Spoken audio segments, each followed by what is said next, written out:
una bolla di sapone che si risolverà. Cioè, in concreto, se lei va a vedere, viene contestato al sindaco di non essersi astenuto in relazione a tutta una serie di acquisti di mascherine. Ma anche in concreto da quale atto lui si avrebbe dovuto astenersi? È questo che manca nella costruzione della Procura di Venezia. Manca l'indicazione di quale atto egli avrebbe compiuto e dal quale avrebbe dovuto astenersi.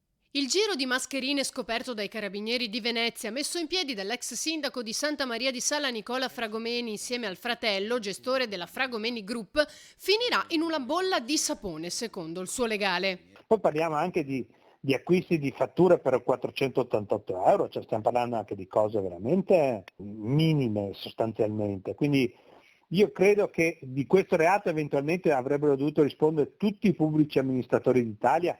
Se andiamo a ripensare a quell'epoca in cui c'era questa ricerca spasmodica delle mascherine, penso che tutti quanti dovrebbero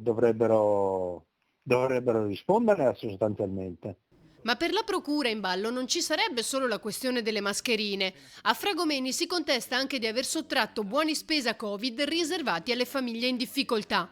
Una vicenda per cui sarebbe stata coinvolta anche la moglie. Secondo gli investigatori, infatti, l'ex primo cittadino si sarebbe appropriato di una cinquantina di buoni del valore di 10 euro ciascuno, per un totale di circa 500 euro, che avrebbe poi speso con la consorte nel Natale del 2021 in alcuni supermercati del Padovano e di Santa Maria di Sala, motivo per cui sarebbero entrambi indagati con l'accusa di peculato. Il GIP però non ha ritenuto che per questo reato fosse necessario emettere una misura cautelare. Intanto l'attesa è per venerdì e sabato, quando si svolgeranno gli interrogatori di garanzia.